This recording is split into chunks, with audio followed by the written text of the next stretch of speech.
เถรานุเถระเจ้าคณะพระสังฆาธิการ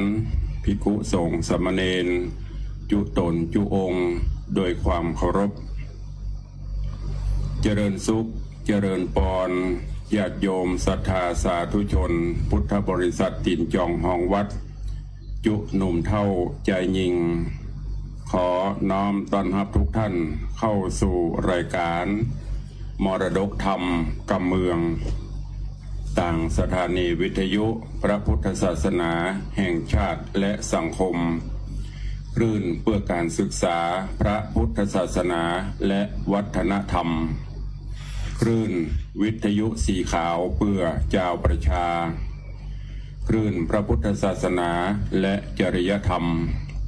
กระจายเสียงจากสถานีวิทยุวัดฝ่ายหินตำบลสุเทพอำเภอเมืองจังหวัดเชียงใหม่สถานีวิทยุวัดหนองกายตำบลสันปะยางอำเภอแม่แตงจังหวัดเชียงใหม่สถานีวิทยุ CM77 วิทยุอินเทอร์เน็ตล้านนา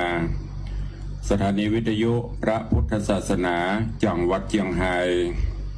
สถานีวิทยุคลื่นพระพุทธศาสนาและจริยธรรม FM 96 เมกะเฮิรตซ์ในส่วนของคลื่นวิทยุสีขาวเพื่อเจ้าประชาในเมตตาอนุเคราะห์ของท่านเจ้าจารย์พระครูอภิวัฒนบิกรมผู้อำนวยการสถานีวิทยุคลื่นสีขาวและท่านผู้อำนวยการสถานีวิทยุทุกคลื่นอันประกอบไปด้วยสถานีวิทยุบ้านทุ่งเรดิโออำเภอสันปะตองสถานีวิทยุวัดห้วยตองซักอำเภอจอมตองจังหวัดเชียงใหม่สถานีวิทยุเวียงป่าเป้าเรดิโออำเภอเวียงป่าเป้าจังหวัดเชียงราย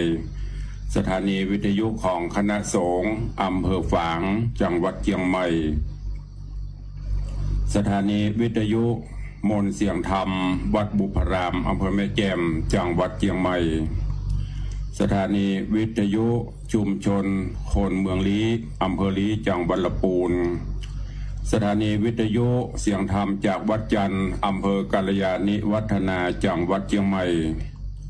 สถานีวิทยุชุมชนคนนาน้อยอำเภอนาน้อยจังหวัดน่านสถานีวิทยุสีคำเรดิโออำเภอเวียงสาจังหวัดน่านสถานีวิทยุเสียงใสเรดิโออำเภอตาวังผาจังหวัดน่านสถานีวิทยุชุมชนคนเหนือเขื่อนอำเภอฮอดจังหวัดเชียงใหม่สถานีวิทยุน่านฟ้าเรดิโอตำบลป่าแดดอำเภอเมืองจังหวัดเชียงใหม่สถานีวิทยุชุมชนคนต้นน้ำอำเภอแม่เจ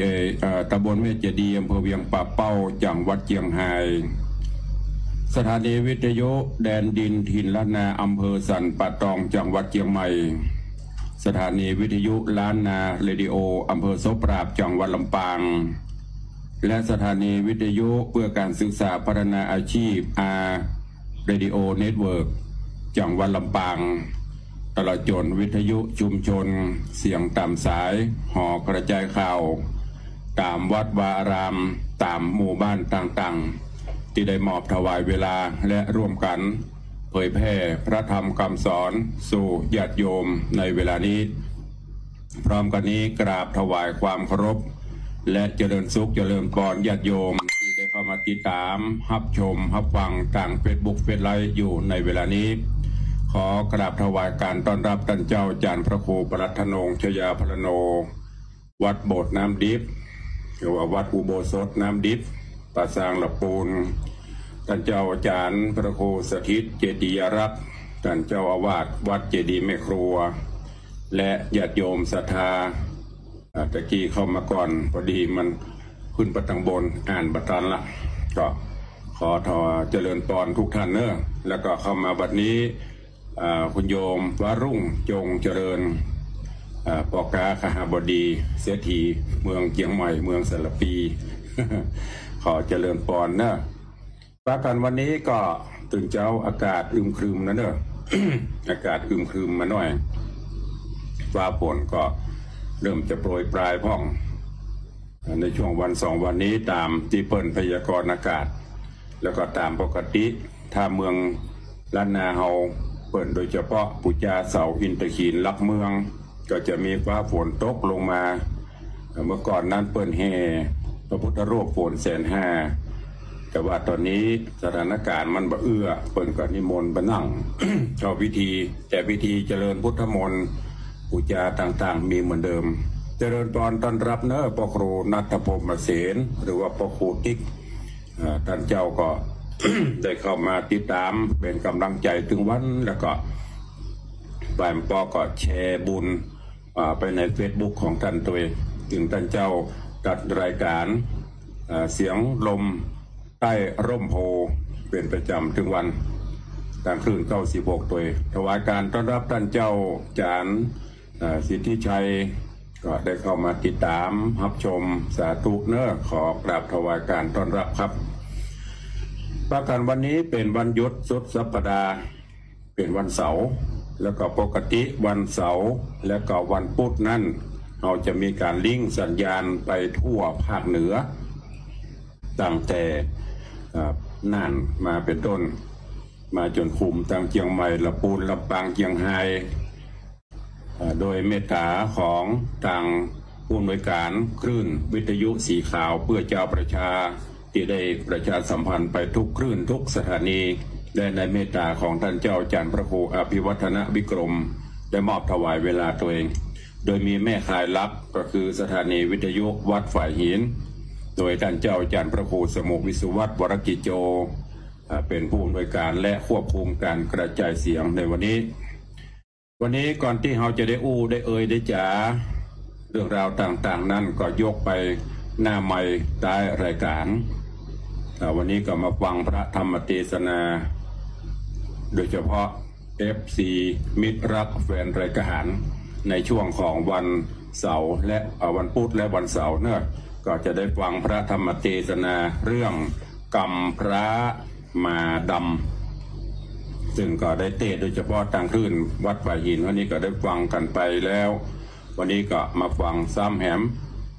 ส่วนพี่น้องญาติโยมที่ฟังจากคลื่นสีขาวก็จะได้ติดตามอันนี้เป็นธรรมเฉพาะวันพุธและวันพฤหัสวันพุธและก็วันเสาร์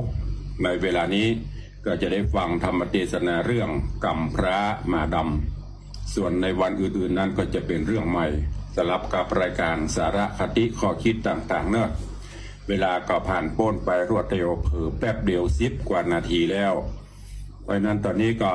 นิมนต์และเจริญพรเจิญทุกท่านเนอะฟังน้ำฟังธรรมกันก่อนธรรมพื้นเมืองเขานี่มีสาระคติถ้าเขาตั้งใจฟังก็จะรู้เรื่องแล้วก็เป็นการอนุรักษ์รักษาแบบเบาโบราณเมื่อก่อนนั้นทำบรรยายหรือว่าทำต่างๆนั้นยังพอนับแต่ส่วนมากก็จะฟังทำแบบเนี้ย บอกว่าจะเป็นงานศพงานอย่างก็จะมีมาลายโพธิเหรอเทวตูตทั้ง5อย่างนิพพานสูตรมหาพระนิพพานหมู่เนี้ยประเดี๋ยวนี้วิวัฒนาการมีการปรับปรุงไปตามกาลเวลาก็จะมีการบรรยายมีการเทศแบบประยุกต์ต่างๆขึ้นเพื่อให้เข้ากับสถานการณ์เข้ากับเหตุการณ์บ้านเมืองรับการเวลาที่มันเปลี่ยนไปแต่เฮาก็บลืมในการเทศแบบพื้นบ้านล้านนาเขาเนอะถวายการต้อนรับท่านเจ้าท่านอาจารย์วัดศรีปิงเมืองเนอะตุปิโยแล้วก็คุณโยมศรีนวลท่าแก้วกำลังเข้ามาก็เมตตาและเจริญพรกดแชร์กดไลค์ไปตัวเนอะในกลุ่มเพื่อนๆจะได้ฟังน้ำฟังธรรมไปพร้อมๆกันณโอกาสบัดนี้เชิญทุกท่านติดตามรับฟังพระธรรมเทศนากรรมพระมาดำอันเป็น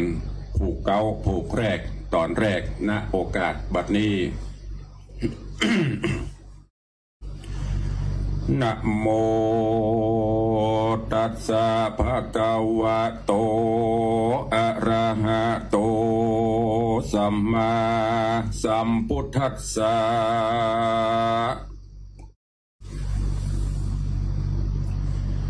ปาเนเจนติเปเตนะสมุเชวุลหันติอิตังสัทธาสาวัตถิวิหารติเจตวเน วิหาลันโตสุนัขะกันโหอารัมภากะเทสิสาทะโบดุราสัพพุริสะตั้งหลายตั้งยิงและใจม้วนหมู่อันทาอยู่ฟังธรรมจุงจดจำหือทีไว้เป็นที่สอนใจจักไขหื้อแจงอาจารย์หากแต่งนำมาจักวิสัชนาที่แจงพระจริงแสงเตสนายกเอาอติตามาประกาศพระภูวนาถยมภูตนเป็นครูแก่โลกวิหารันโตเจ้าก็สำราญอยู่ยังแก้วกูเจตวานมิติไกลสาวัตถีขันเขตหือเป็นเหตุเตสนายังสุนัขะกันหากรรมพระมาดำเป็นเหตุขึ้นนั่งธรรมเตสนายกอติตามาประกาศจุมนาปราดเปิงหูที่แจงเฮาจักแสงเตสนาไปนานี้แหละนาอาติเตกาเลภิกขเวจัมปานกเรเอโกมหาราชาพรหมตัตโตนามากาเลสิดังนี้ภิกขเวดุราภิกขุตั้งหลายอันใดนั่งใหญ่น้อมเกล่าตั้งแต่เก้านานมายังมีพญาโตหนึ่งสะบวยซึ่งเอกราชามีอากะจายางามแง่ชื่อเจ้าว่าแม่จันตะเตวีเป็นมเหสีเทวตัดเดชจำปาเขตรัฐาอภิรูปางามยิงเป็นเมียมิ่งเตรียมใจหาสปะโรคภัยบอดใดพระเงาไทยมีลูกอยู่7 คนเป็นราชธิดาโดนเสียงมีหูกงามเลี้ยนเกรียงงามงอนโดจะดังนางอัปปสรจันฟ้าอันมาจากแหล่งลาเมืองบนเป็นราชธิดาตนพญาเจ้าปิญะปุตตาตนเก้าชื่อว่านางนอนนาเอากาไว้ทวนสองทัดไปชื่อว่านางเกตของน้องเนาผู้ทวน3 4 5 6นั้นเราบ่พากดมีน้ำชื่อเมสาลีสีสะมอนผู้ลามีชื่อว่าสุปัจจากุมารีอายุได้16 ปีขวบเขามีวันน่ะเล่าคิงงามก็มีแลสัตนาลิโยปุตโตอันว่าลูกสาวพญาพรหมตัด7 คนอาสามิโกก็หาสามีบ่ได้สักคนตาตาเลได้การละยามนานเอโกปุเลโสโหยังมีใจตุกตะกรรมพระหากเป็นหลานญาจะส่วนโศกตุกตะกรรมปันโนอันว่าใจตุกตะผู้นั้นอาญาติโกอันหาจะเชื่อบ่ได้อาสะไหลทำให้ในส่วนกับอีญาก็มีและอันว่าใจตุกตะผู้นั้นก็มาก็มีองค์กะลักษณะเปียก้อมพิการเป็นที่น่าสงสารอันมากนักแต่และนาสาไอยาส่วนอันว่าญาจะส่วนผู้นั้นมันก็ลุกแต่เจ้าสบายถุงเข้าไป ยังหัวมองจิงไปพัดไปกองเอายังหัวเขาตีดแกบมาพัดเหิงวัดเหิงกินเป็นอาจินบอกขาดเลี้ยงอัตภาพตัวตนเป็นคนตุกโจรลำบากลางวันลางคาบก็ได้กินลางคราวก็บ่ได้กินเป็นตุกขินลำบากเพราะกรรมหากปามาเป็นทุกขเวทนาบ่เหมือนเปิ้นส่วนใจเปียก้อมเคินนั้นแหนะมันก็ไปเปิกษากับแม่อีย่าเกชลาอาหาก็กล่าววาจาบาดถอยว่าข้ามออ่อนน้อยใครใดปริญญาเอามาเปเห็นเมียนอนนั่งเตรียมคางของลูกพระ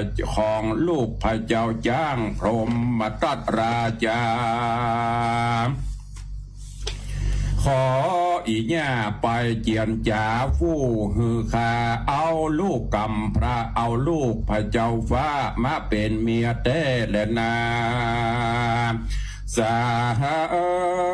ส่วนอันว่าญ่าจะสวนหากได้ยินลานตัวกล่าวตันก็ตบอกพังสะญานยินกลัว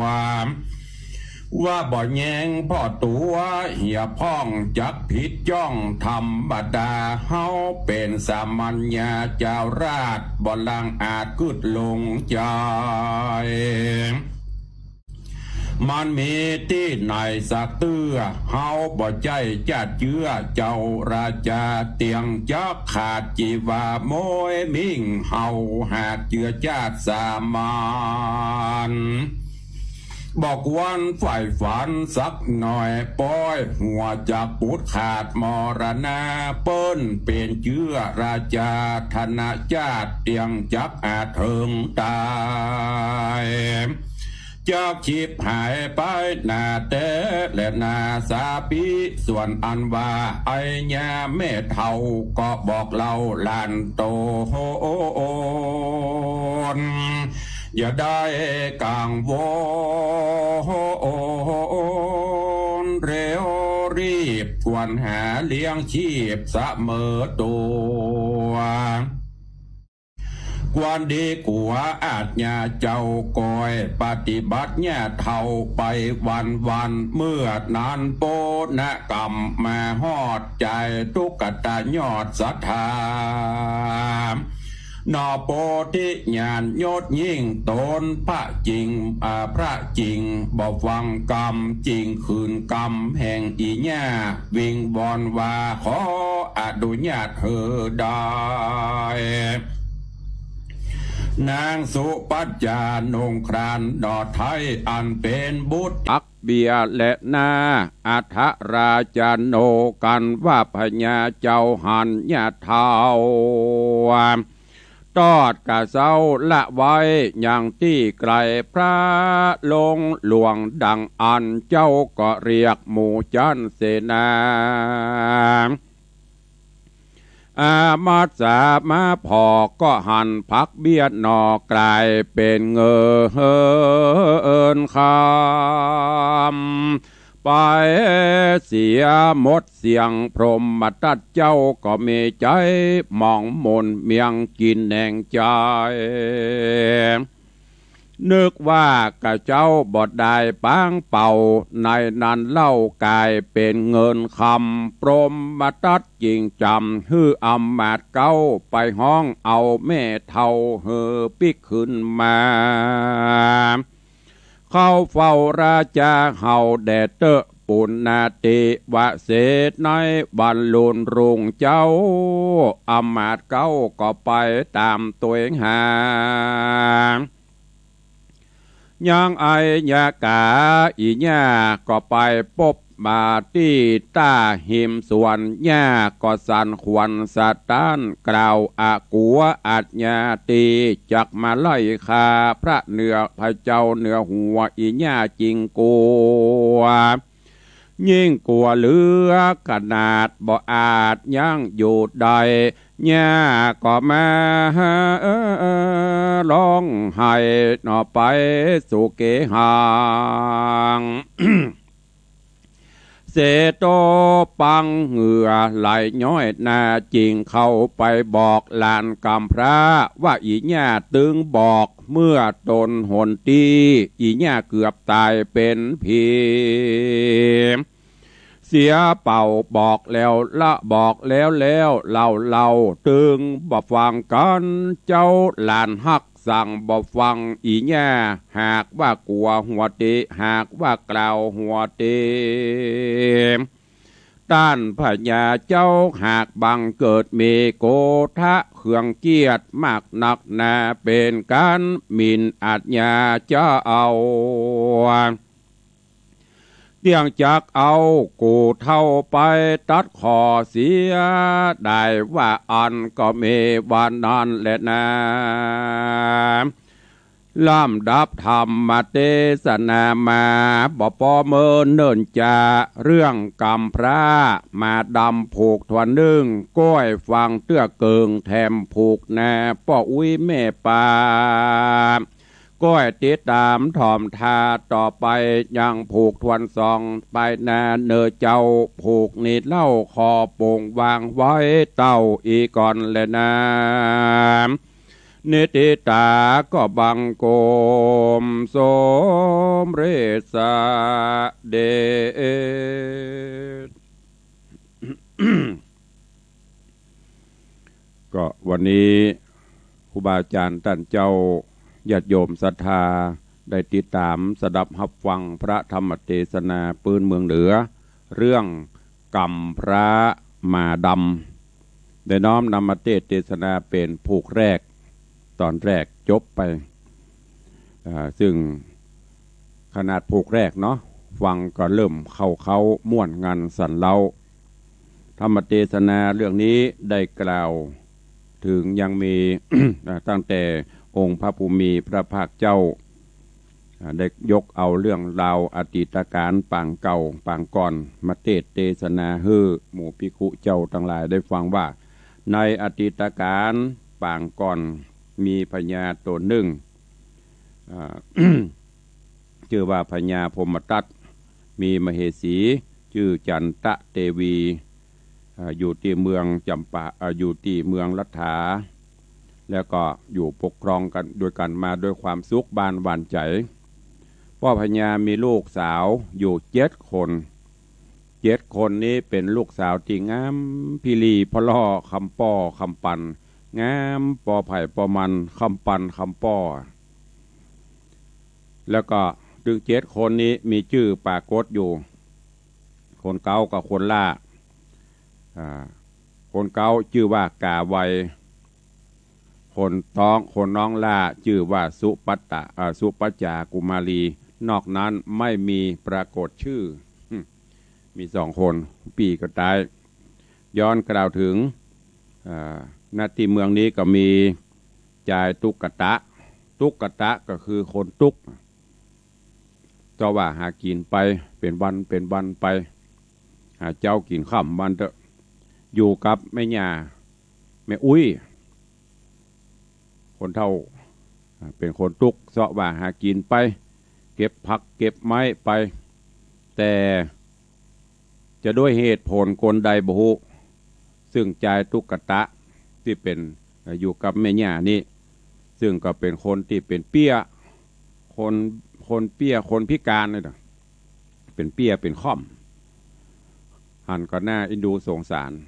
แต่คิดการใหญ่ คิดการในยันตุลุงเอาตัวกับบัจจาหางามเป็นคนเปี้ยคนค่อมคนพิการแล้วก็ตุกยากตัวปุ่นคิดริเริ่มอยากได้ลูกสาวพ่อพญาเจ้าเมืองมาเป็นเมียรบ ถ้าบ้านเฮาบ่ฮอก ถ้าบ้านเฮาบ่ฮอกคิดใหญ่ไฟสูง เนี่ยใดก็เลยอ้อนบอนแม่ย่าบ่อ้ายถ้าได้ลูกสาวพ่อพญานะสุปัจจาบ่ คนล่านะงามเลยเพราะว่าเคยถ้าอย่าไปเคยไปเข้าเฝ้าตอนเปิ้นเสด็จไปหั่นไปนี่เนาะเลยแอบลับแอบหลงบอกแม่ย่าไปขอแม่ย่าก็บอกโอ้บ่อ้ายหมูจักตุกหมูจักฐานะตัวเก่าเฮากะมันค่อยคอปุดกะเนาะว่าเป็นลูกเจ้าพญาเจ้าเมืองก่อนนะบ่อ้ายเปียข้อมบอกโอ้จะเป็นลูกใครก็ไม่สนใจใครได้อ่ะถ้าแม่บอกไปย่ามไปก็เลยจะไปคนเดียวเนอะหรือมั่นก็คล้ายๆอย่างท่านละอ่อนเดี๋ยวให้แม่ไปขอนะก็จะหนีเนอะเอาละด้วยความฮักหลานกลัวหลานจะคิดบดีผู้คิดจะไปทำบดีแม่ย่าก็จำเป็นเป็นยังตึกอันแรกก็หัวปุ๊ดตัวกันตึกกู้ป่ะไปใครจะไปบได้เนี่ยก็ดูกันอะไรเก็บผักบุ้งผักเปี้ยผักอย่างตำในสวนที่ปลูกไว้น่ะใส่ตะกร้าใส่ซาหิ้วเข้าไปพอไปซื้อไปถึงท้องพระโรงก็ไปก้มกราบพ่อพญาซึ่งพ่อพญาพรหมทัตนี่เปิ้นก็ได้ถือยศถาบรรดาศักดิ์อย่างยิ่งเป็นแตะเป็นบ้าเถอะเจ้าบ้านเจ้าเมืองมีอย่างทุกฮ้อนมาเปิ่งใบบนบารมีเปิ้นก็คือเข้าเฝ้าแม่ย่าก็เข้าไปตะค่อมไปก้มไปกราบที่ท้องพระโรงพ่อพญาก็ถามแม่ย่าเท่ามีอันใดหรือเข้ามาในท้องพระโรงนี่แม่เท่าสันยงเนาะบนต้นเหมือนเฮากะพระโตจะเข้าให้เจ้าหันนายน้อยก็เก่งบารมีเปิ้นสัตยงไวช้าบาดเจ้า อันนี้มันแจ้งเหมือนทุกวันแต่อันนี้จะออกมาตามพระโคจารย์ประหลัดธนงนั่นแหละพระโคประหลัดธนงได้ลุงใจมาจ้าง ไม่สาบาดเจ้าถ้าบาดเจ้ามาที่นี่ก็เพื่อที่จะมากราบทูลเรื่องราวต่างๆพญาจะมาถามนี่อย่างโอ้หลานขบาดเจ้านี่มันมีจิตเจตนาให้ได้ลูกสาวพ่อพญาคือสุปัจจาเนี่ย จะไปเป็นเมียเป็นภริยาพญาเจ้าเมืองได้ยินเนี่ยจะดุ้งยงเข้าแต่นึกว่าจะมาขออันใดเดือดร้อนอะไรอย่างโอ้จะมาขอลูกสาวข้าก่อนคำนี้ลืมคิงล่ะโหดใจเพชรขาดใจหมู่เสนาอมาตย์ผู้ใหญ่เงียบอะไรเงียบเท่าก็กลัวโอ้อย่างพระราชมันจะเงียบพระราชพระเดชลุกล่นออกจากท้องพระโรงสวะตะก้าสวะสาผักบุ้งเปียไปหันเมื่อซ้อหามมาได้ยับประตันพ่อพญาก็เลยบอกลองไปพอหรอมันละสาไปหันตะกร้าไปหันตะกร้าก็คือสาก็คือตะกร้านะได้ถึงเมืองถึงไทยนะตุลุงอนุรักษ์กับเมืองสาไปหันทหารเสนาก็ไปเอามาพ่อพญามาเปิดพอโอ้ทศโมสังโฆผักบุ้งผักเปี้ยกลายเป็นทองคำเหลืองค่ำเป็นเกิ่งตะกร้าพ่อพญาก็โหอันนี้มันผ้าขี้ริ้วห่อทองนี่มันไปเจ๊กกระจอกนี่โตขนาดติ้วซ้ามาเวลาจะมีเงินมีคำอยู่ก็ได้สติฟื้นคืนมาโอ้ไปเอาปนมากระมออันนี้เข้าตำนองหันเงินนะดำหันคำนะเศร้าน้องพี่หันต้นแต่งตัวพิลีพระล่อแต่งตัวบางงามประมาทละพอกองหันคำเขาได้เหมาะใจเสนาอมาตย์ไปตัวหาซึ่งตอนนั้นแม่เท่าก็กลัวเนาะสุมาเตะกำปั้นเฮาโล่นขี้หดตัวหายมาผัวก็อย่าไปตัดคอไปแถวบ้านไปเดือดขึ้นหลานแบบเนี้ยเนี่ยวันละมึงมาเชื่อนะก็โตมึงพอนะเนี่ยโล่นมาจนเหงือปิเหงือปังผ้าลุดผ้าลุยเนี่ยดีกับห่วงปุ๊ดไปหนีเนาะจะปากันหนีออกจากหันจนกระทั่งไปบอกหลานแล้วก็ตังลูกตังเสนาอมาตย์ก็ตัวมาพอดีมาปบมาปะมาสอบมาถามตอนนี้กำลังถึงที่นี่อยู่เรื่องราวจะเป็นจะใดค่อยติดตามไปในภูกที่2เป็นลำดับไปในเรื่องกรรมพระหมาดำก่อนไปเล่นอีเกเนี่ยปะโอ้คนเท่าคนแก่ไปนั่งให้เนาะเปิดซอการเนี่ยยิ่งฟังธรรมนี่ก็ก็เดี๋ยวมันจะบางคนก็จะจังแหมคนบางคนก็จะฮักนะก็ติดตามฟังไปเนอะวันนี้โป่งวางไว้แต่เพียงเต้าอี้ก่อนโอ้วันนี้ครูบาอาจารย์ท่านเจ้าหลายวัดหลายวาเนอะเข้ามาติดตามรับชมรับฟังเสียงธรรมะมรดกธรรมกับเมืองยำเจ้าแล้วก็ญาติโยมต่างหลายตัว นี่ตันเจ้าเนี่ยจอต่อมันจะตีเนาะ นี่ตั้งแม่สลาบสารปีขอถวายการต้อนรับตัวคุณโยมอัญชลีคำกิติสาธุเจ้าเจริญปอนเนอะตั้งบนที่มันมาตานหันบ่เป็นอย่างเนอะอย่าเพิ่งน้อยจ่อย ก็เดี๋ยวจะไปเปิดพอแล้วก็จะคอมเมนต์ปิกไปนิมนต์เนอะครูบาอาจารย์ท่านเจ้าปฏิบัติการได้กับพระเจ้าฟัง หรือบางวัดเพิ่นก็อย่างหลวงพ่อวัดละเคราะห์นี่มันจะเปิดออกตีเสียงในวัดเสียงภายในเพื่อญาติโยมได้ฟังหลวงพ่อเจดีย์แม่ครัวก็ให้จะเปิดเนาะเปิดให้ญาติศรัทธามาวัดได้ฟังพระเถรเนรน้อยกวาดขี้เงียไปตัวฟังทำเมืองไปตัวก็จะได้ซึมซาบเข้าไปวันน้อยเมินเข้ามันเข้ารับไปได้ฟังก็จะบ่ม่วนแล้วเนี่ยตุลุงในวังเตดโลกเนี่ยจะฟังพันลัดพระเล6 โมงปลายซะหน่อยถึง7 โมงปะกันทางสถานีวิทยุทุกวันทาง Facebook นี้บางวันก็อาจจะไม่ได้ไลฟ์เนอะก็ต้องขอสุมาด้วย ก็จะเข้าสู่โหมดใต้รายการในวันนี้ก่อนอื่นก็ขอ อนุญาตเมตตากับครูบาอาจารย์ก่อนเนาะก่อนที่เราจะได้เปิดหน้าใหม่วันนี้ขออนุโมทนาข่าวสารบุญกินบุญทานกับญาติโยมที่เพิ่นได้มีเจตนาได้ร่วมโมทนาบุญกับทางวัดวังสิงห์คำตัวเองก็ตะวานี้ขออนุโมทนาขอบคุณกับคุณโยมธนวัฒน์คุณโยมทัศพิชาสุสิงห์คำก็ได้นำปัจจัยจำนวนเงินแถม200,000 บาทมาเพิ่มเติมจากครั้งข่าวก่อนที่ได้ร่วมตั้งแต่เริ่มแต่เดิมมาเพื่อที่จะปิดทองหุ้มทองจังโกหุ้มทองยอดชัดพระธาตุเจ้าเจดีย์ของวัดวังสิงห์คำปิดทองหลวงพ่อพระเจ้าทันใจและสารูปพระอริยสงฆ์อันมีครูบาเจ้าศีลธรรมศรีวิจัยเป็นต้นซึ่งตะวาคุณโยมธนวัฒน์ได้นำปัจจัยมา ร่วมแถม200,000 บาททวนรวมแล้วตั้งแต่เริ่ม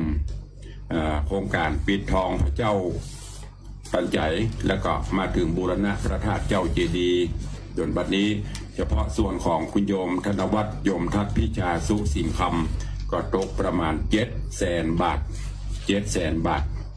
ที่ได้มาให้มาหอมขออนุโมทนาเนอะบุญกินบุญทานที่ได้กระทำบำเพ็ญก็อุทิศนาบุญถึงดวงจิตตะวิญญาณบรรพชนบรรพบุรุษป้าอุ้ยแม่มอนไม่ว่าจะเป็นตระกูลใจแก้วตระกูลแก้วฟูตระกูลแปงมาตระกูลแปงใจตระกูลดวงสนมตระกูลบุญสุรินตระกูลสายมาตันซึ่งเป็นบรรพชนบรรพบุรุษเกาเงาก็อันมีป้าอุ้ยหม่อนเฮือนแม่อุ้ยหม่อนหลานป้าอุ้ยอุ่นป้าอุ้ยแม่อุ้ยล่าแก้วปูแล้วก็ป้าอุ้ยหนันแดงแม่อุ้ยเมาป้าอุ้ยหม่อนสิงห์คำแม่อุ้ยหม่อนซุกใจแก้วเป็นต้นเป็นประธานเนอะอันนี้เป็นสุริยะตระกูลเก้าเงาบรรพชนเพิ่นได้นำปัจจัยมาร่วมแล้วก็อนุโมทนาบุญกับโยมแม่จันดีวิสุทธินันท์ได้ร่วมเป็นเจ้าภาพชัดบริวารพระธาตุน้อย1 องค์ 8,000 บาทโยมแม่ปราณีพยัคฆ์ไคหพลหนองแต้นเป็นเจ้าภาพชัดบริวารแถม1 องค์ 8,000 บาทใครจะร่วมเป็นเจ้าภาพเป็นองค์เป็นชุดซึ่งชัดบริวารและสัพพทนมีอยู่8 ตัว 8 องค์ตอนนี้มีเจ้าภาพปละ2ข้างแหม6นอกนั้นก็ร่วมกันไปตามกุศลและจิตเจตนานอกจากนั้นในส่วนของปรียอดชัดปลายสุดสูงสุดก็ได้ดำริจะทำเป็นทองคำตามนบุญ บัตรจำกัดน้ำหนักมาได้เลยแหงก็ขอมี3 บาทพระพุทธพระธรรมพระสงฆ์ถ้าจะได้นักกว่านั้นก็แล้วแต่บุญบารมีของผู้มีบุญที่จะได้ร่วมกันแต่ว่าก็คุณโยมธนวัฒน์โยมทัศพิชาก็ร่วมเป็นเจ้าภาพ1 บาทบาทที่2ก็ของตุลุงในวังเป็นเจ้าภาพ1 บาทตัวนี้ได้2 บาทนอกนั้นใครจะร่วมบุญกุศลก็เข้ามาเนอะคนละเล็กละน้อยตัวก็ขอเจริญปอนอนุโมทนาบุญตัวเอาละเนาะเวลาก็น้อยเข้าไปเหลือแหมน้อยเดี๋ยวจะหมดเวลาละก็จะเปิดหน้าไม้อุจาตักตายกับญาติโยมต่างหลายเนอะ ใครจะร่วมโมทนาบุญก็ยังเข้ามาได้ตามนี้ก็ดีตามหลังไม้ก็ได้ใครจะอู้จะจ่าแจ้งการรับฟังก็เข้ามาได้เนอะ0817836540ถวายการต้อนรับท่านเจ้าจารย์พระครูประหลัดวิมลวัฒน์กุปิโจวัดพวกจ้างจอกป๊อกในเมือง นี่ก็วัดเสียถีเนอะ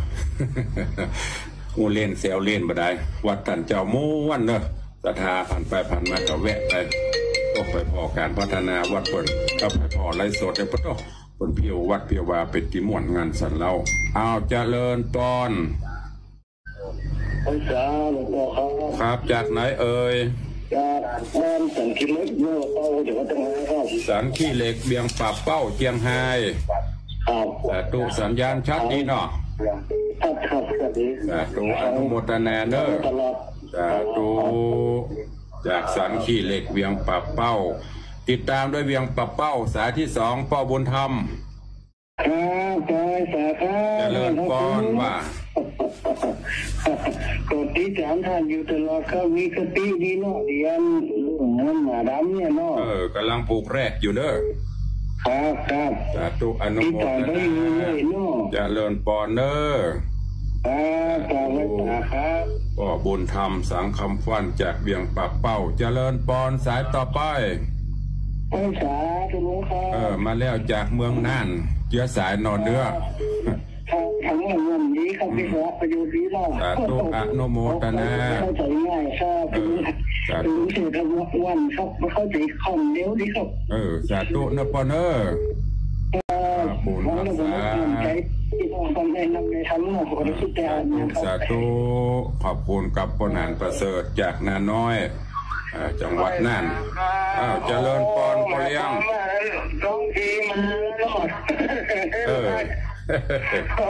มาเรียบร้อยตมาละลิงไว้หลายสถานที่เอามาไม่ได้ครับเบิร์ดเฮ้กันเจ๊เรามาก็ได้เรียบร้อยละเข้าไว้ตาถ้าลุกขึ้นมาเฮ้ไม่แรงเราเมาเด้อหรือว่าปเลี้ยงจะล่องเจ้าตามประการผมทองบ้านเด้อลิ้นจะไปเปิ้ลไรเป็นเรโทกันนักอยู่ไว้แต่สาธุเด้อขอบคุณโยมปเลี้ยงธนวัฒน์อันนี้คือเสียงของเปิ้ลติดตามรับฟังเติมวันโทรมาเป็นกำลังใจตลอดบริจาคปัจจัยตัวห้อมตัวหินต้านเป็นห่วงตลอดเจริญพรสายต่อไปโอ้ยอย่าดับปิ้ง ฮัลโหลเคลียร์ก่อนเนาะมันหวานกันเบิ่งเข้ามาใหม่0817836540เจริญพรฮัลโหลเจริญพรติดแล้วอู้เลยจ้าตุ๊เจ้าจากทางไหนทำเรื่องนี้มาออกถึงวันก็เจ้ามันมีหลายคิวแม่ถ้าจะให้ออกถึงวันก็ได้วันละหมื่นนะกันทำกับได้สักบาทนี่ยุคโควิดใครจะเป็นเจ้าภาพกันลังผูกแรกเอาก็ผูกละ100ก็เอาแล้วนะอยู่บ้านใหม่เนาะวันนี้เอาเนาะเป็นเจ้าภาพอย่าผูกเนาะผูกละ100ก็เอาละสาธุบ้านใหม่ร้องหัวแดงเจริญพรสายต่อไปเจ้ากับว่าสายเจ้าท่านผู้เจ้าจากไหนเอ่ยโยมแม่โทรมาจากเวียงป่าเป้าบ้านห้างต่ำเลยเจ้าห้างต่ำห้างสูงห้างกลางเนาะเจ้าโยมแม่ขโมยโยมแม่จอมขันเทศแท้เลยเจ้าวันนี้จอมกี่บาท5 บาทเจ้าก็ตัวถูกขนาดเนาะ5 บาทโอเล่นบ่ได้เด้อเท่าไหร่ก็ได้สาธุเจ้ากับว่าสาเจ้าตอนอื่นเพิ่นมีการทำกุบุกเนาะตุ้ลุงนี่ฟรีวันนี้ได้5 บาทเจริญพรสายต่อไปรู้แหละเจริญพรจะพอกันได้ด้วยแค่ว่าวันนี้ใส่กี่บาทกันทำให้อุ้ยไปใส่มันเวียงป่าเป้าไปใส่ละ5 บาทของป้อใส่เท่าไหร่เราได้ใส่เสื้อหาวันนี้เราได้ใส่2 บาทด้วยฟังฟรีเนาะสาธุอนุโมทนาอูเล่นบ่ได้เด้อจากลีเจริญพรสายต่อไปครับแม่สาเจ้าเจริญพรจากไหนเอ่ย จากร้องกวางแปดเจ้าจากร้องกวางแพร่เจ้าเสียงเย็นซักเจนดีบอกเจ้าชัดเจนดีเจ้าเมืองแป้บ่แห่ระเบิดกะบ่แห่เจ้าเดี๋ยวว่าฝนบ่ตกแห่ระเบิดพ่องอ่ะบ่เจ้าสาธุอนุโมทนาเนอเจ้าให้สาธุถูกใบสาเจริญปอนว่างมาแอวในเวียงในวังเนอบ่ได้ไปเจ้าหยังเอากลัวจะก็ถ้ามันแห้งก็กับแม่เด้ออีแม่กลัวโควิดแฮมเจริญปอนสายต่อไปครับผมจากไหนเอ่ยจากน้ำเมินครับจากน้ำเมินน้าแสนน้าน้อยน้าแสนน้ำเมินน้าแสนน้าน้อยว่าใดวันนี้สัญญาณชัดดีเนาะมันเหมาะนะแต่เนาะเหมาะบอกแล้วใส่กันทำได้ยังพ่อว่าทำมาเจ้าแค่เนาะถ้าตัวเก้าใส่กันทำได้ยังน้ำเมินเนี่ยการทำใส่กี่บาทวันนี้2 บาทเนาะวันนี้เขาได้7 บาทละฮะตะกี้เวียงป่าเป้า5ได้น้ำ10,000 2 บาทเนาะน้อยไปเนาะ5 บาทกันแล้ว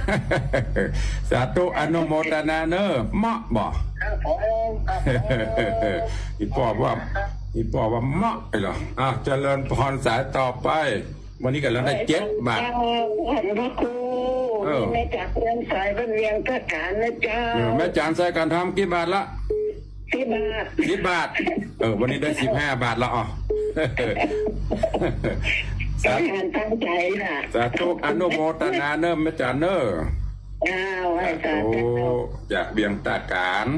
เจริญปอนสายต่อไป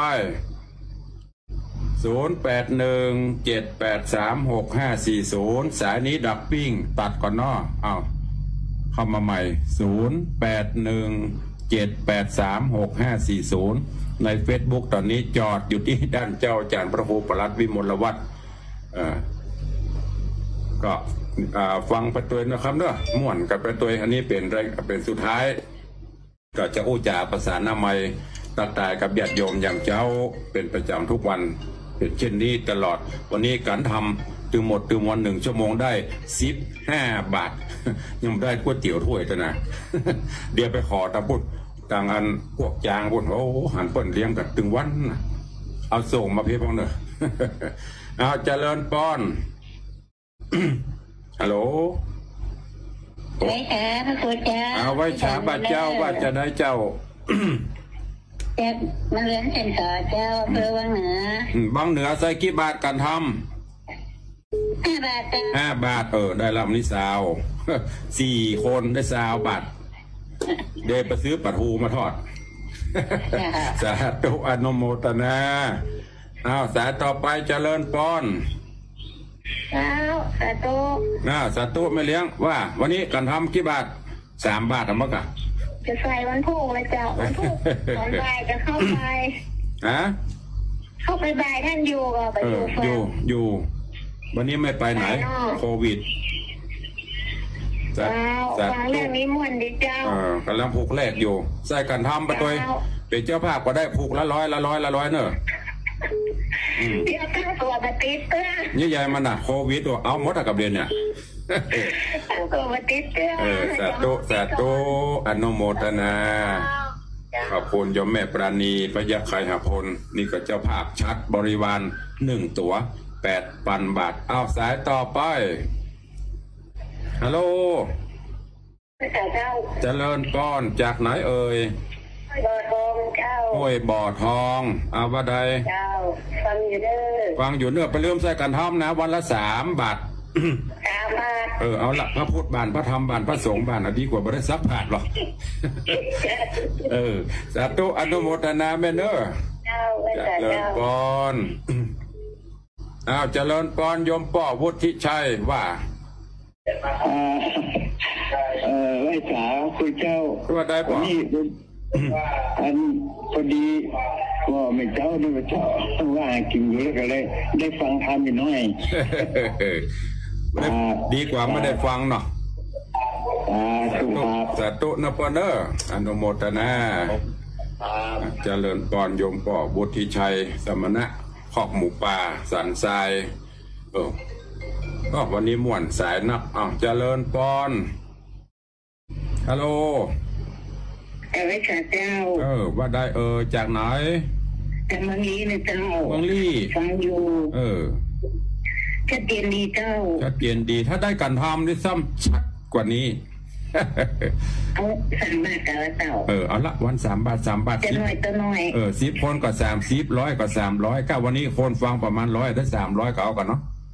เจ้ากับไว้สารนะเจ้ากุ้มก๋วยเตี๋ยวพ่องกุ้มอาหารเจ้าอาหารเพลก็เอากัน สาธุสาธุอ้าวสายสุดท้ายมีไหมไม่มีจะได้ล่ำลา7 โมงแล้วมีแล้วเนาะก็ขอบคุณอนุโมทนาบุญเนอร์แล้วก็ขอกราบถวายความเคารพครูบาอาจารย์ท่านเจ้าจุดตนจุองค์เนอะที่ได้ติดตามจากเฟซบุ๊กก็ดีฟังจากสถานีก็ดีกราบขอบพระคุณท่านผู้อำนวยการสถานีวิทยุและอนุโมทนาทุกสถานีด้วยเนอะวันนี้เวลาหมดเวลาก็ขอนำเอารายการมรดกธรรมกำเมืองจากทุกท่านไปก่อนเนาะปะ